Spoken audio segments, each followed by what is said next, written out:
भंडारा शहर में प्रभाग क्रमांक 12 में आयोजित नुक्कड़ सभा के दौरान भारतीय जनता पार्टी नेता परिणय फूके ने मतदाताओं से अपील की कि मतदान के समय अन्य दलों के फरेबी उम्मीदवारों के प्रलोभन में फंसने से बचें और प्रभाग के विकास के लिए भारतीय जनता पार्टी के उम्मीदवारों को जीत दिलाएं। उन्होंने बताया कि पहले भाजपा का नारा था बटोगे तो कटोगे, अब इसे बदलकर नया नारा रखा गया है बटोगे तो फंसोगे। इस नए नारे के माध्यम से पार्टी की यह संदेश दे रही है कि मतदाता किसी भी फरेबी उम्मीदवार के झांसे में नहीं आए। भाजपा का यह नारा जिले में चर्चा का विषय बना हुआ है। पार्टी बदलली की पुढचे 5 वर्ष परत काहीच काम नाही करायचं आहे म्हणून त्यांनी पार्टी बदलून यावेळेस निवडणूक लढली, बरोबर आहे। आणि त्यांनी काय केलं, त्यांना माहित होतं मतदाता काही भेटत नाही, लोक तर या एमएससीबी कॉलनीचे तर एक मत भेटणार नाही, त्यांना माहित होतं। मग काही मतं विकत घ्यायचे, मग थोडे मतं विकत घ्यायचे आणि बाकी भाजपचे वोट काय करायचं, बाटाचे।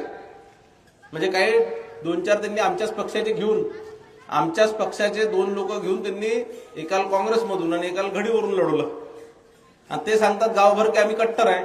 कट्टर असले असतं तर भाजप कशी सोडली असती, बरोबर आहे की नाही। जर कट्टर कोणी असते, हे फक्त कोणत्याला जिल्हाध्यक्षाचं पद आलं तर मलाच पाहिजे, महामंत्रीचं पद आलं तर मलाच पाहिजे, शहराध्यक्षाचं पद पाहिजे आलं तर मलाच पाहिजे, नगरसेवकाचं आलं तर मलाच पाहिजे, खासदारकीचं आलं तर मलाच पाहिजे। नका तरी मग त्यांनी पाहिलं बुरडेजींनी, मग काय मोदीजींनी म्हटलं आपल्याला बटोंगे तो मग आपले बटले तो। आता आपला नारायण या 12 नंबर प्रभागासाठी बटोंगे तो कटोंगे नाही फसोंगे। इथं कटण्याचा काही फरक, काही संबंध नाही आहे। पण आता जर तुम्ही वाटल्या गेले, आता जर तुम्ही समजा यावेळेस तुम्ही म्हटलं की नाही हा तर भाजपचाच आहे म्हणून भाजपवाला समजून पंजाला मारून देऊ, भाजपवाला समजून कड्याला मारून देऊ, तर मग बटोंगे तो फसोंगे।